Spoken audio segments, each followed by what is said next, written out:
男孩不小心落水，可是女孩并没立刻救他，反而看着手里的花儿心情平静。就在男孩陷入昏迷之际，水中忽然冒出个泡泡，男孩看到了，拼命朝着泡泡游。男孩成功获救了，原来泡沫是女孩丢的。女孩看起来很冷漠，但是男孩却开始喜欢上了她。为了多瞄几眼妹子，男孩紧紧跟随在她身后，直到某一天，女孩手里握着只蝴蝶找到了男孩，然后男孩看着她惊呆了，看到地上的蝴蝶碎片，吓得一跳。你对我还有感觉吗？男孩最后还是溜走了。15年后，女孩长大成了一个美丽的少女，名叫文英，凭借华丽的文字成为风靡一时的热门童话作家。因为患有反社会性格障碍，她总是做出让人摸不着头脑的事情，甚至可能把找她签名的小粉丝吓哭。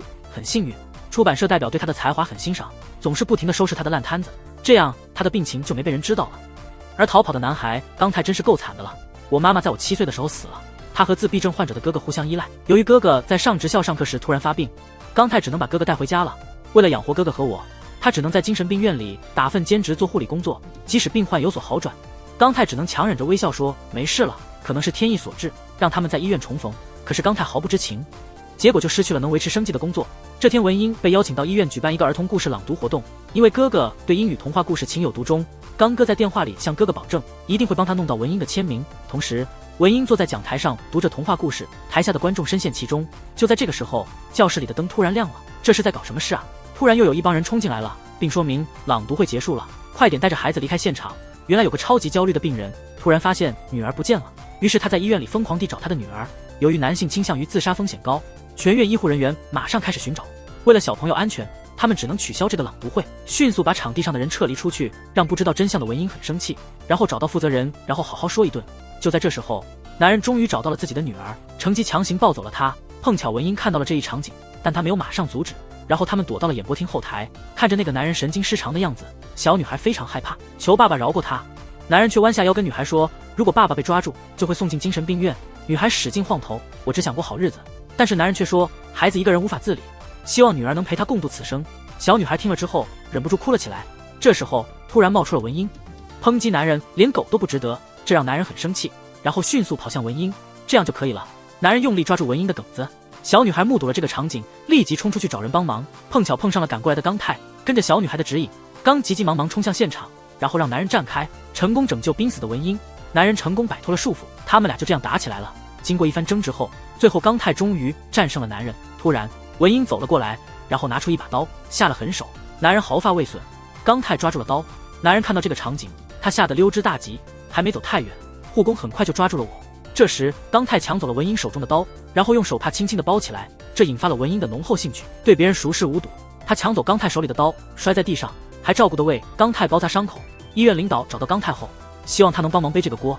他跑了15家医院10年的时间啊，我在这儿待了10个月了，感觉该换家医院了。就这样了，刚太被逼走出了医院。天黑了，坐在路边的刚太一个人，此刻看起来好无助。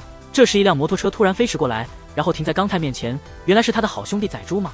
于是他们在城市中穿梭，欣赏着喧闹繁华的夜景，沉甸甸的心情也随之散去了。马上就行，摩托车突然熄火了，这样他们一起推车回家了。就快到家了，刚突然大叫一声，吓得仔猪颤抖不已，然后问问刚太怎么回事。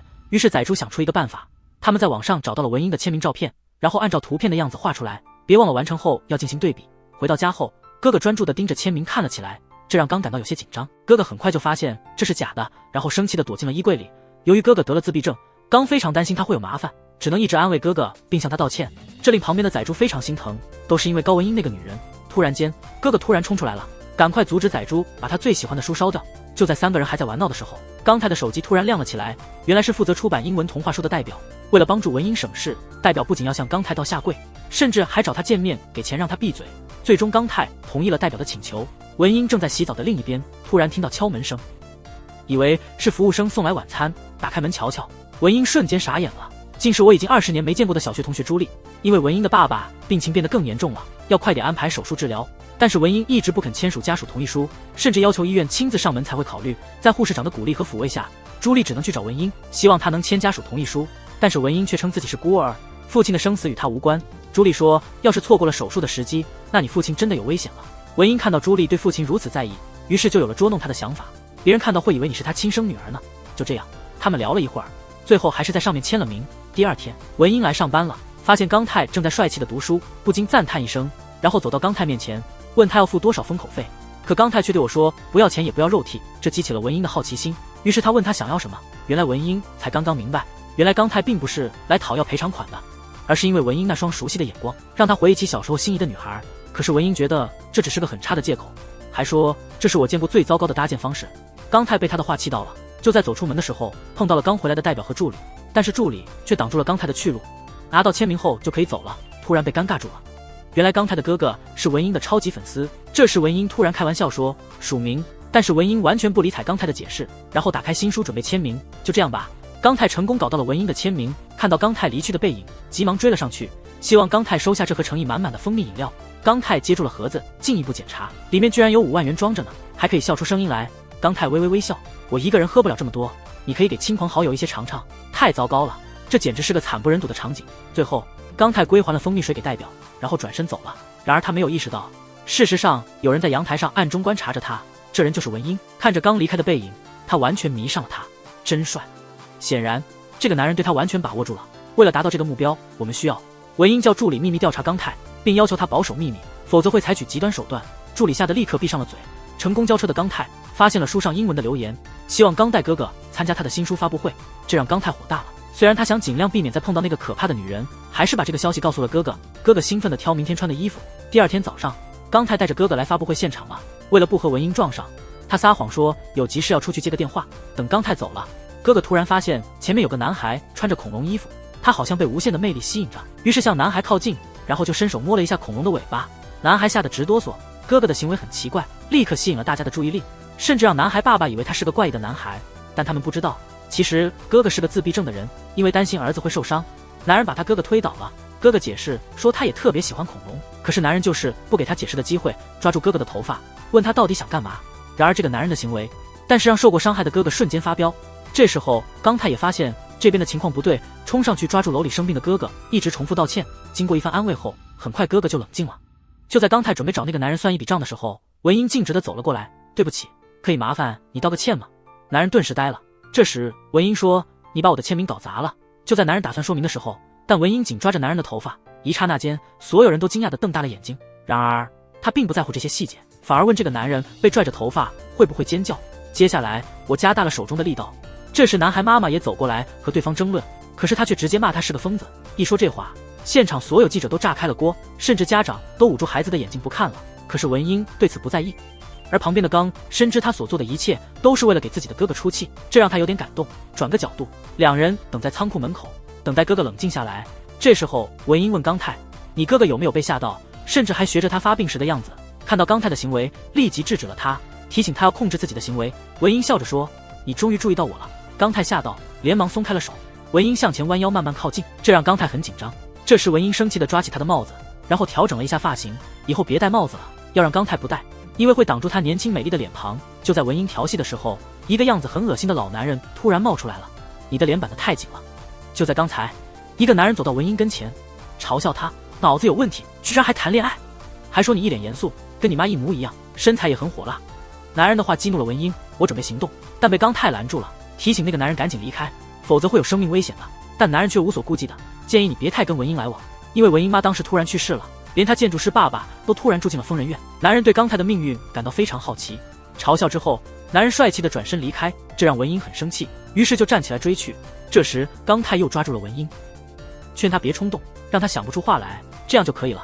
文英以毫不犹豫的步伐紧追不舍，而男人早就知道文英会追过来，他告诫文英别惹自己，不然我们一起去送他最后一程。文英问他想要什么，很冷静。男人说蜂蜜水有点腻味，想尝试些新鲜的东西，比如给我点关注时间。听完之后，文英决定答应他，于是他慢慢靠近他，然后小心地碰了一下男人的脸颊，自然地拿起口袋里的钢笔，拆掉笔套。马上男人的腰力还不错，没滚下楼梯。这时文英又竖起中指，然后轻轻摸一下男人的额头，走好，就这样吧。男子乐得领走了竞赛100天的宝贝。刚泰赶到时正巧看到了这个场景，真是个迷倒众生的女神经。听说那个男人只是摔了一点小伤，生气到文英大声咒骂，这些该死的家伙怎么都这么顽固。这时刚突然拦住了文英，告诉他闹心时试试蝴蝶拥抱法，把双手交叉放在肩膀上，然后轮流拍拍自己的肩膀，这么做可以减轻激烈的情绪。可是文英却坚持说她不喜欢背对着你，然后他转过身伸出右手。可是刚泰不同意这个要求。文英与其他病人不一样的原因是什么？他这种病是天生的，根本治不了，所以最好的方法就是避开。于是为了躲开文英的麻烦，刚泰带着哥哥连夜回老家逃跑了。因为文英在公开场合打人的视频引起广泛讨论，因此出版社也难以应对这一困境。就在全公司都在找文英的时候，他却迅速开车去了刚泰的医院。他穿着红色高跟鞋走来，穿着紫色束腰裙，然后慢慢的走向刚泰。刚泰看见了这一幕，愣住了。很快他们就出了屋子，突然向前迈进一步，把你给我吧。文刚泰，为什么非得是我呢？文英说，你看起来很漂亮，想要就得去争取，无论是买的还是偷的，硬是给抢过来了。只要我想要，就得去争取，满足别人的期望不需要解释。这吓坏了纯情小刚泰，于是找个借口去换衣服休息一下。但是他低估了文英的厚脸皮，下一秒就出现在了男换衣室。这个女神经太火辣了。这天他为了偷看男士做了一些事，竟直接闯入男厕所，盯着刚泰那6块腹肌，心情真是开心极了，兴奋的伸手前摸，这样就好了。他们一边亲密的靠着走，一边朝着门口走去。这时候喜欢刚泰的朱莉刚好看到了这个场景，刚傻愣愣的待在那里。这时文英也觉察到了不对劲，转过头去看看一脸不开心的朱莉，接着他把手放在刚泰的胸口上，帮我修改一下这句话。就这样，他们俩站在门口直勾勾的盯着彼此。其实他们小时候是玩得很好的朋友，由于文英女神经的性格，修改成由于文英女神经那种性格，最后他们还是分道扬镳。这时候刚泰出来了，文英立刻赶到他面前，希望和他一起吃晚饭。刚泰毫不在意他自己，于是疯狂地按喇叭，上车吧，别白费力气了。刚泰告诉我，死皮赖脸的纠缠是没用的，建议你早点放弃吧。文英看到这个场景，知道呀，刚泰超生气的，于是就不去了这次聚会，但还是警告了刚泰，下次敢再拒绝我的话。看着文英离开的背影，刚感觉到一种彻底绝望的无力。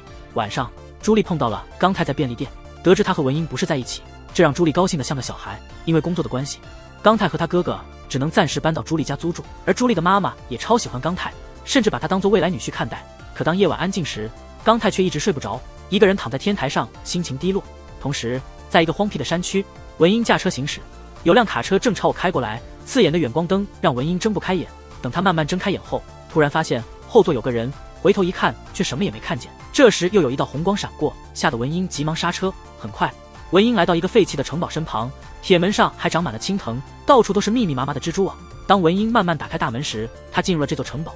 这个城堡曾经是她20年前的家，为了让小说家的妈妈能专心写作，爸爸在深山里修建的大屋。但后来因为母亲意外去世了，再加上爸爸还有严重的精神病，很快就变成了人们嘴里可怕的城堡。这座城堡曾获得世界建筑大奖，这么浪费了20年的光阴，文英完全不怕，因为她偷了同事的护身符，以为能睡个好觉。但没想到刚刚入睡就被噩梦吓醒了，只看到已故多年的妈妈在空中漂浮，试图掌控英文。她之前生活里就是个超级控制狂。她跟文英说，别指望刚泰会来救你，因为我会干掉所有能治好你的人。妈妈说的话把文英吓得浑身颤抖。就在文英害怕的紧紧地闭上双眼时，突然刚泰却出现在她背后，微笑地注视着文英，轻轻地抚摸她的脸颊，劝她别害怕。就这样，文英度过了一个艰难的夜晚。第二天早上一大早，为了多跟刚泰接触，文英被医院聘为艺术老师。这把钢针把她吓得目瞪口呆。放学后，文英像狗皮膏药一样一直跟着刚泰，问他为什么对他这么冷淡。昨晚梦里的你对我很温柔啊。然后我开始模仿昨晚刚泰的动作，吓得刚泰赶紧跑到文英面前，然后他快速地带着她逃出去了。女人在开车，突然有个男的冲了出来，敞开大衣炫耀自己的身材线条，原来是一个暴力狂。文英看到后非常看不起，下车直接走到男人跟前，眼睛看着男人的下半身嘲笑说，这就是为什么大家称你为小可爱的原因吗？这让男的自尊心受重伤，于是自卑地关上了衣服。这时文英却叫男人一起上车，但最终还是选择了乘坐是文英的车离开了。与此同时，正在上班途中的刚泰接到电话，听说文英把医院里的病人给劫持了，匆匆赶到马路中间，试图截住文英的车。文英也看到前面的铁塔，但他却没停车，反而是猛踩油门，最终把车停在刚泰面前，确保安全。刚泰吓得直流口水，男人吓得尿了个不小的一条。这时刚泰径直走到了文英面前，说完就飞速离开了。为了制止他们的疯狂行为，刚泰急忙跟上去了。就这样吧，两人在赛道上互相追逐。最后他参加了男人父亲的选举，在文英的鼓励下，男人在台上不停地宣泄。男人一直被父母瞧不起，甚至因为学历差获不得父母的关爱，最终导致他得了精神问题。观众们下面目睹了这一场景，一直为自闭症的哥哥而活力源泉，此刻目睹男人的情绪释放，想象自己跟他一样，尽情发泄着很久以来被憋在心里的不快。文英惊讶地盯着刚泰，而刚泰也看着文英。此刻他们互相对视，仿佛明白了对方心底的那份压抑感。很快男人就被赶来的医护穿上了制服。就在准备上车去京 S 医院的时候，男人的妈妈突然来了。男人看到妈妈走过来很高兴，但是妈妈却给了我一个巴掌。我为什么要生出这么个有问题的孩子？母亲抹去泪水，从未说一句关心的话，转身走了，连回头都没看一眼。她并不生气，反而笑着说，妈妈终于关心我了。我被她打了一下才感受到。看到这一幕，刚不由得回忆起了自己小时候的经历。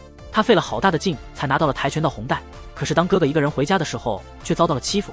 这让妈妈生气，怪罪刚太不负责任，没保护好哥哥，于是不管对错，于是就教训他，这让小刚太伤心了。下雨的时候，妈妈打伞把哥哥护在下面，而刚太只能被雨淋着，他甚至站在雨中停下来，希望妈妈注意我，结果却是令人失望满满。终于抱到妈妈一下，结果是妈妈却对我特别偏心，直到妈妈突然被人杀害去世，刚太没有得到他渴望的母爱。回城的路上，因为文英不想浪费时间照顾父亲，这让刚觉得他太狠心了，于是他生气的砰的一声关上车门下车，决定原路返回，然后开始了一场热情洋溢的告白表演。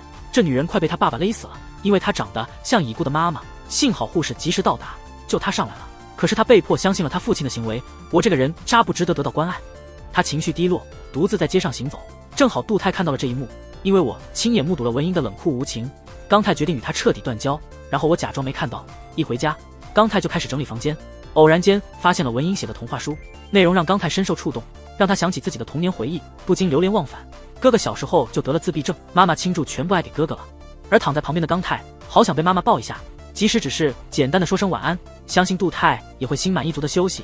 妈妈对我冷漠又偏心，刚泰慢慢消失了，变成了个假装正直的人，只有一个人的时候才敢真实的表达内心的痛苦和压抑，就像文英一样，他的妈妈超级强势的控制欲，自从文英出生以来，妈妈就将他视为自己的珍宝，为了更好的掌握中英文，甚至不让他和别人打交道，在爸爸眼里他就像个怪物，所以每次见面都希望他消失不见。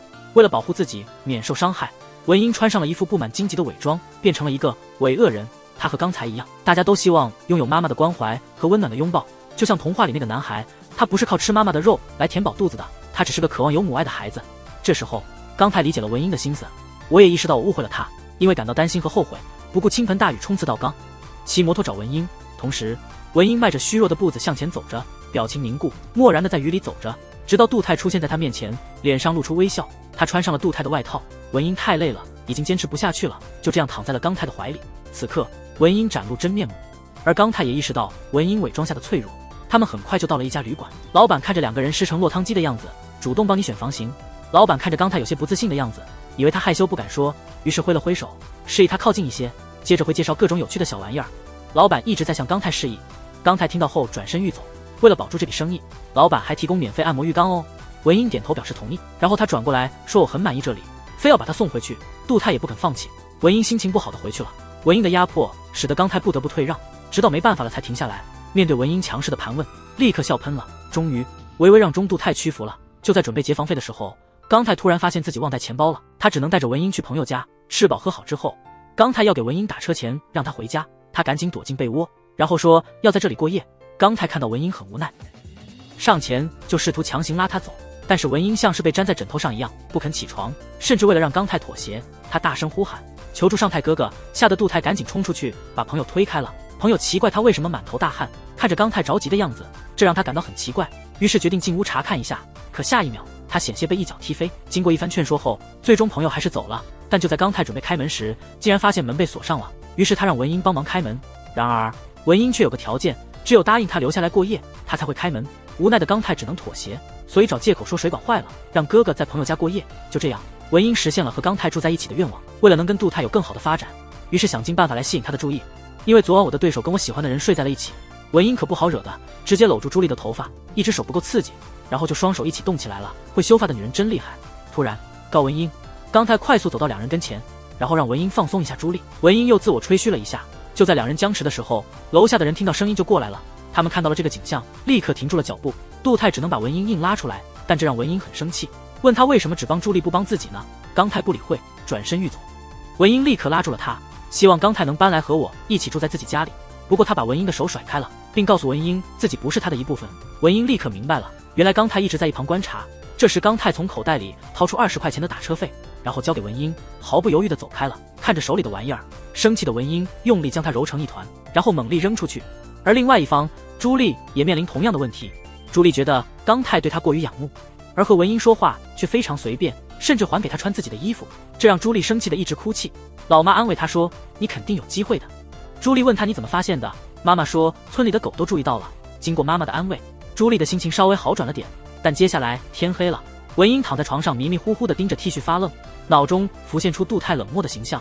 她气到拿走了晾晒的衣服，重重地摔在地上，还狠狠跺了几下，不经意间踩了一下。想起杜泰温柔的模样是多么动人，文英叹了口气，看着地上破破烂烂的衣物，最后英终究还是心软了。为了让刚泰住进自己的豪宅，文英决定先找他哥哥帮忙。虽然刚哥有自闭症，但他的绘画技巧很棒，于是文英请他到他的城堡住宿，当自己画自己的童话书插图。他正要告诉刚泰地址的时候，刚泰说他知道在哪里，这让文英挺吃惊，感觉刚泰可能认出自己了。很快泰就到了文英家，他什么时候意识到自己是这样的？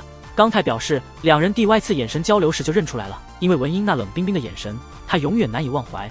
他这次来就是想结束这件事。首先他感谢文英救了他，然后他对当初自己开始喜欢文英，最后却突然溜走感到很抱歉。最后刚泰累到是因为照顾哥哥，刚才我拉开了文英的手，告诉他不想再被别人当成必不可少的存在了。刚泰找到自己的哥哥，然后一起回家了，可是刚哥却说这是他的家，他和文英签了合同，成为了文英的童书插画画家。他猛地夺走了合同书，然后把它撕碎，看着自己的东西被撕毁，心里真的好难受，这让肚子哥完全疯了。他推着肚子走到门外，对弟弟乱打一顿。然而刚泰只能默默忍受这一切，幸好文英及时阻止了杜哥。看着刚哥离开的背影，文英提醒杜泰要改变现状了，因为他被杜哥绑得太久了，是时候学会释放，过一种普通人的生活。就这样，刚泰郁闷的一个人回到了家，看到自己撕毁的合约，刚泰终于明白哥哥的用意，心中感受复杂，同时对于自己责骂哥哥的行为感到后悔。第二天早上，朱莉妈妈再次帮助情敌，得知刚哥的情况后，她乐翻了，虽然没头绪对方身份，劝刚泰要学会放手放开，只有这样刚哥才能自己过日子，追求心中所爱的人和事。离开时，朱妈多嘴问了一句伯乐是谁来着，听说是文英之后，朱妈立马后悔起自己多嘴了。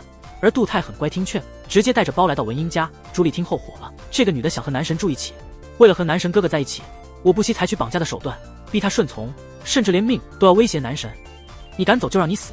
在情敌妈妈的有力支持下，最后刚泰搬到了文英家里。然而就在住进城堡的第3天，突然发生了个意外，文英梦见了超现实的妈妈，她因内心的阴影而情绪崩溃的大哭，幸亏刚泰及时发现了，他大声呼喊让我好害怕，你赶紧离开。因为他妈妈曾经说过一句话，要消灭所有能治愈文英的人，但文英自己也很害怕，牢牢地抓住衣角不放。刚泰看到这个场景，他立刻明白到文英内心的孤独和恐惧，紧紧地将她拥入怀中，跟她轻声说好吧，我不走了。就在刚泰的安慰下，文英最终入睡了，可刚泰却失眠了整夜，认真照顾一直发低烧的文英。第二天早上，刚泰来药店买退烧药给文英，而另一边的李委员听说文英又做噩梦了，赶紧找文英带她走。他喜欢英国，但是从来不想离开。李代表被迫硬拉着他离开，文英死死抓住扶梯不肯松手。就在两人僵持时，杜泰去买药突然回来了，然后直接把代表赶出去。为了帮助文英摆脱负面情绪，刚泰决定带她出去溜达，没想到文英一开口就是教撩人技巧，还能不能正常聊天了。没办法，泰国孩子就是要吃烤肉，没想到一有机会文英就会开始调情。刚泰解释他忍受着，文英一下子对这个感兴趣了起来。他问泰刚需不需帮忙，因为他对刚泰的真实面貌感到好奇，不愿自己压抑，这让谁受得了这么刺激啊。晚上他们俩去公园散步了，这时候撩肚达人又回来了。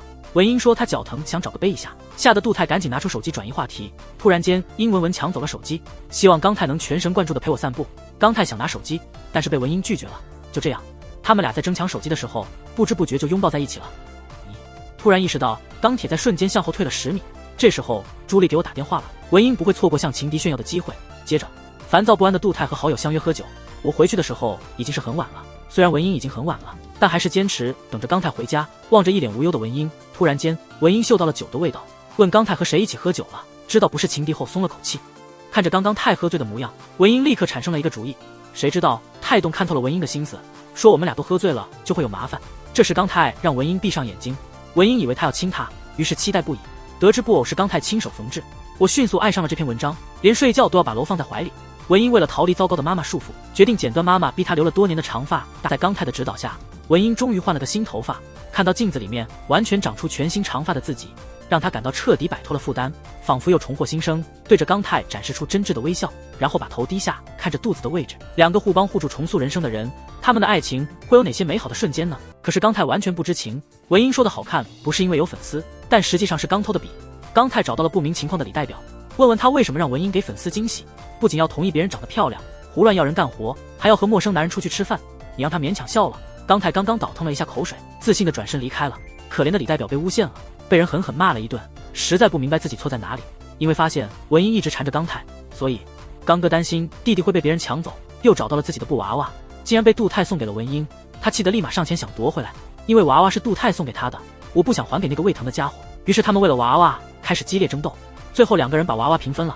文英盯着手里的娃娃看，又瞄了眼同一边的胖哥，突然愤怒充满了心头。而刚哥愤怒的紧紧握住娃娃，我的身体里的超强力量快要失去控制了，一场史无前例的大战即将爆发。刚太现在正驾车回别墅了，但是他打开房门后的一瞥，房间里一团乱糟糟的样子。刚哥拉着文英的头发，文英紧紧抓住了刚哥的衣领，谁都不让谁。刚才太看到了这个场景，我都要疯了，我已经声明了，这是我的东西。随着杜泰的一声大喊，一下子就很安静了。杜泰来到他们面前，让他们同时交出网络密码，两人一直紧紧拉着彼此的手不放。无奈的刚泰只能开始倒计时了，可怜的网友成为了牺牲品。回到房间后，文英越来越生气，于是找到了机会来好好探讨一下刚泰的理论。这时泰突然向他透露了消息，哥哥已经把网的使用权转让给你了，这让文英瞬间气得少了不少，问他怎样控制自己的愤怒。可这一下子泰却硬是要他去问那个长得帅气的粉丝。文英一下子就明白刚泰在嫉妒，于是抓起桌上的笔，展现他的线条之美，然后接近了刚泰。你比这支笔厉害。刚泰这才恍然想通了，没想到自己居然吃了一天的醋啊，很快就把娃娃缝好了，然后给文英再给我盖上毯子。看着沉睡中的文英，他情不自禁地握住了他的手，想到我那个患有自闭症的哥哥，他再一次忍住了自己的感情，松开了文英的手。女子因家庭暴力住院精神病院，终于找到了一个真心爱我的人。没想到那个虐待她的男人居然又出现了，希望能跟女人再度相遇，甚至确保以后不再打她。可是女人不想再犯同样的错误，于是承认自己有个心仪的人。没想到家暴男听后马上变脸，还狠狠地批评女人喜新厌旧，你这么快就喜欢上别的男人了。女人碰到文英时迅速躲到他背后，但女生往往低估了家暴男的恶劣程度。她向文英走去，步子一步一步地迈着，再来一巴掌把文英打翻在地上。女人害怕地说不出话来，这种家暴男真是让人气愤，再一次抓住文英的衣服不放。就在这紧急时刻，刚泰赶到，及时制止了那个男人，一拳就把他揍倒。可是刚泰打算追击他，再次抓住男人的衣角，准备给他来个致命的拳击。幸好其他护工及时阻止了这件事，这就避免了悲剧。随后刚泰来到文英面前，轻轻地搀扶起她，并询问她的伤势如何，马上感到非常心疼，轻轻伸手抚摸文英受伤的脸蛋。看到刚泰一脸忧虑的表情，第Y次被温暖的爱所触动，这样家暴男就抢救了一条狗命。因为这次的暴力事件，刚泰也被医院停职了，甚至可能会被告上法庭。肚子太没后悔，反而露出了久违的笑容，因为他守护了心仪的女人。很快刚泰就和文英碰面了，此刻他放下了心中的负担。天啊，这一幕让我血糖急速上升啊！在回去的路上，文英兴奋地讨论着旅行计划，可是刚刚还挺不爽的，因为得照顾我哥哥，他是自闭症的，只能选一个当天回来的地方，如果过夜就要带上刚哥。文英生气地狂踩油门，开车直冲向大海。让你停车就快撞上了，紧急刹车停住了，因此他们最终还是分手了。晚上回到刚泰的城堡，也发现了自己的错误，于是他们俩一起去了阳台聊天。刚泰告诉他，一天已经算是超级奢侈了，因为对他来说要照顾刚哥，这是我一直想要的反叛。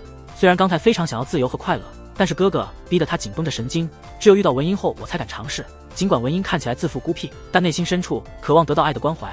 交往后的一对，彼此疗愈，迈出人生低潮，这样就好了。不知不觉地靠得很近，文英此时也紧张的喉咙干涩。就在两人快要亲吻的时候，那可恶的蠢狗突然大叫一下，这让两人突然很尴尬。刚泰弄得挺尴尬的，一筹莫展。我只能回房间休息了。火气大的文英又回来了，该死的坏小子，我要摔断他的脖子。男女旅行有哪些不同？男人穿得很随便，女人却打扮得很漂亮。没意识到的人会以为是马戏团演出。刚泰建议他穿舒服点的衣服，刚泰对此感到困惑。文英发现了刚泰的背包，走过去查看了一下，里面装满了各种各样的零食，还有一个急救箱。刚泰说他是用来防止意外的，但他让文雅变得轻松，然后随手扔了出去，趁着刚泰不留意，拉住衣服向前拉。很快他们来到了一个高空的吊桥上，为了让刚泰放松，文英做出了努力。白明害怕高处，要陪着刚泰一起过去。看着文英颤抖不安的样子，刚泰跟他说唱歌能帮助解决恐高问题，于是文英清了嗓子开唱了。这时杜泰转身制止他唱歌，为什么？你在找死吗？过吊桥后，两人坐在长椅上，对着相机疯狂拍照。这时候来了个电话，匆匆起身去迎接刚泰。刚才是病人给我打的电话，希望刚泰帮忙付个住宿费，因为女友要和家人一起迁移去美国。为了和他最后见一面，在其他病友的帮助下，成功逃离了精神病院。没想到打车把我身上的钱都用光了，他没办法，只能找刚泰帮忙。可惜泰却因为违反规定而被指责，拒绝了两个人的要求。这时文英走过来了，拿给我一张房卡就可以了，希望刚泰能住一晚。但是刚泰还是不同意，一定要记得晚上回家。文英知道他很担心他那有自闭症的哥哥，可是他不想放弃这个任务，于是说服刚泰，他们肯定会明天溜走，因为女生马上要去国外了，他们很难再碰面。为了防止他们偷偷跑掉，留意他们是个明智的选择。尽管刚泰十分不情愿，但最终还是答应了。但是刚泰不知道，这竟然导致了他和哥哥闹翻。晚上到了，两人在院子里聊个不停。因为喝了果酒，文英禁不住又开始聊大牛。可能是因为太过势头强劲，刚泰喝多了，直接在床上晕倒。终于等到了这次机会，英文自然不能错过。经过一番折腾后，终于成功掌控了文英。文英意识到自己摆脱不了，所以撒谎说要去睡觉，让刚泰解脱自由。就在泰松松手的时候，两人就这样紧紧依偎在一起。虽然女神怀中的人很美，依然坚持忍耐着，轻轻摸着文英让她入睡。太晚了，刚泰注视着熟睡的文英，独自坐在角落，一个人小声嘀咕。这次刚泰决定摒弃了内心的伪装。第二天早上一大早醒来后，文英惊讶地发现泰不见了，她吓得赶紧站起来找了好几次，最后我们在乡村小路上找到了刚泰。他迈着大步，手放在背后，径直走向他，和英文小说对话。我一直有件东西想给你。文英对此感到很困惑，微微笑了一下，然后拿出一束野花来。文英看到这个场景，顿时开心起来。这时泰开玩笑地说，希望你不要觉得他丑。看着阳光时，文英露出了一个笑容。刚泰快要忍不住了，轻轻地吻了上去。虽然文英有点害羞，但还是勇敢地看向刚泰。刚泰笑着看向他，一脸愉快。现在文英摘下了多年来的伪装，终于刚泰不再逼迫自己了。来到医院了，赶紧找到哥哥，但哥哥很生气，觉得弟弟说了假话欺骗别人。原来正泰把和杜泰的关系公开了，但被刚哥无意中听到了。为了不让弟弟不要自己，我很害怕，这让刚哥非常生气，甚至描述自己小时候跌入冰河的经历。刚才我看到一个人遇到危险，然而没有帮他，然后他逃走了。面对突然指责的自闭症哥哥，刚泰感到困惑，他想要说明一下，不知道怎么说。我小时候，妈妈给了哥哥全部的爱，连刚泰都变成了照顾哥哥的工具。他对他哥哥恨之入骨，所以哥哥掉进了冰河，他选择了漠视不理。能够听到哥哥的求救声，最后杜泰还是心软了。但他没想到的是，这件事让哥哥怨恨了20年。得知刚泰和文英在谈恋爱后，经过长期的压抑，刚哥此刻终于释放了自己。街坊邻居，但是刚哥却装作没看见，继续倾诉内心的怨气。大家都看到了这个场景，都吓傻了。只有文英眼巴巴地看着这一切。刚泰心神恍惚地出院了，因为担心他会遭遇不幸，文英一直跟在后面，无论他怎么叫喊，一直无视，甚至文英扭伤了脚，他对此无动于衷。生气的文英脱下鞋子扔给他，刚泰终于停下来了，让他别跟着我。我转身离开。他承认自己确实曾有过这种想法，感到非常丢脸。但是文英却说，你不能因为内疚而做这件事，我愿意把我整个人生奉献给你哥哥。刚泰说，你不要救我，你应该让我去死，这样我就不会这么累活。文英看着刚刚离开的泰的背影，无法再忍住委屈的眼泪了。在晚上，刚泰一个人在病房外来回走动，虽然很想去看哥哥，但还是不敢敲开房门，只能透过窗户看着兄长。但是每多看一次，心里感到更加内疚。就这样，刚泰守了一晚上，直到天亮。院长目睹了这一情景，然后把他带到自己的办公室，劝说刚泰再忍耐一会儿，鼓励他积极应对所发生的事情，逃避解决不了问题。好友找到刚泰了，希望他和文英不要太亲近，每次见到他常常会带来意想不到的伤害。宰猪的话让刚泰有所领悟，自己做了场不该做的梦。我不配拥有爱情。为了能全心照料刚哥，刚泰找到文英，给他说了一声已经醒来了。文英不敢相信这一切是真的，他拉着刚泰的手，眼红红地悲伤的请求。虽然刚泰很舍不得，为了他哥哥还是放弃了和文英在一起，因为他别无选择。说完后就走了。看他毅然离去的背影，文英再次经历到被放弃的心情，眼泪一直流个不停。我不是烟花，我是爆炸，不会爆炸后就消失，我要杀光所有人。另外，护士长给刚哥送了个恐龙玩偶，宰猪也买了他喜欢的披萨。就这样吧，在大家的关爱下，他的病情逐渐好转。晚上刚回到租房，团坐在衣柜旁，不停地道歉，听着弟弟反复的请求原谅。最后刚哥还是出来了，然后走到弟弟面前，弯下腰抱紧了哭得很伤心的弟弟。就这样，两兄弟终于和解了。同时，文英一个人回到了一个空荡荡的别墅，他无聊地看着卡通。突然我发现电视下面放着一片碟片，正是刚哥爱看的动画片。他急忙拿出手机拍一张我咬碟片的照片，然后开始编辑短信。你要是还没回来的话，尽管刚才的表现很坚决，但是文英希望努力挽回那份来之不易的爱情。女人挽回男友时心计有多大用处？警告男友趁早回家，把你最喜欢的碟片搞坏吧。没有效果又要换招，用吹风机热一下我的额头，假装有高烧不退，然后告诉男友自己病了，要他照顾一下。结果却是情敌送来的退烧药比我想象的还来得快，这让文英有点失望。但他不清楚，此刻泰也很想念他，看着他们幸福的照片，非常伤心。为了防止哥哥再次得病，刚泰只能下狠心断掉这段感情。然而这个选择却让他们痛苦地思念着对方，想念。就在文英生日那天，事情突然转变了。精神病院的病人找到了文英，说要给她过生日，因为女人声称是妈妈的迷妹，最后还是让她进屋了。同时，刚泰发现病人逃跑了，由于担心文英会受伤，不顾自己发高烧，急忙往文英家赶去，迅速到达了目的地，冲进房间里大喊文英的名字，高文英，但是没有任何反应。他就去书房找，桌上的画板让他惊呆了，现在地面和画板上都是血迹。他立刻意识到文英有危险，匆忙离开书房继续搜索。他突然听到一个声音喊住了他，原来就是失踪的文英。刚泰看到之后责备，急忙冲过去，他把文英搂抱在怀里，幸亏你没事，真是太好了。这时刚泰注意到文英手上的受伤了，关心地问他痛不痛。原来他们俩在争抢钢笔，我手不小心划破了，这让文英很感动。听到刚泰还要找病人，感到彻底失望。他对我并不在意，甚至对我比对一个病人还不重视。愤怒的房间，躺着床上闷闷不乐。这时候刚泰进来了，然后很体贴的给他包扎伤口。越想越生气，对着刚泰就开玩笑。发泄完毕，文英现在冷静多了。刚泰默默凝视着他梦寐以求的女子，无法抑制对你的思念了。就这样，他们重新和解了。而一向善于与人打情骂俏的文英，此时脸上却浮现出害羞的神情。最后两个人快乐的拥抱睡觉。可是命运又捉弄了一把，他们满心欢喜的来到了医院。我发现了壁画上多了一只双层蝴蝶。而这时候刚哥突然自言自语，听到后文英呆住了，眼泪忍不住流了出来。现在他终于明白谁杀了刚泰妈妈，非常强势的妈妈。因为画里的蝴蝶形状和妈妈胸针上一样的，我难以接受她，赶紧离开了医院。这个母亲太疯狂了，因为保姆和女儿开了一句小玩笑，就被她残忍的杀了。丈夫听到这件事后，为了守护女儿文英，不要让她变成像妈妈一样可怕的人，然后把妻子扔进水库。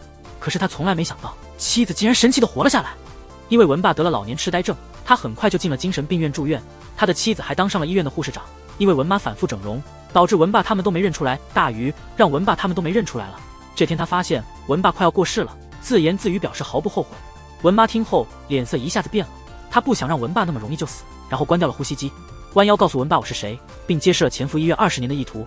文妈继续说，文英的变化让她很不开心，于她最开心时刻采取行动，摧毁她的幸福，这样她就会乖乖听从。文爸非常害怕，拜托她别伤害女儿。这时文妈亲了她的手，然后祝福一路顺风，站起来关掉呼吸机。离开时还朝监控摄像头狡黠一笑。这样文爸在漫长的担心之后走了。文妈从医院出来后找到了刚哥，然后将他带到了文英的别墅，并趁机使他昏迷。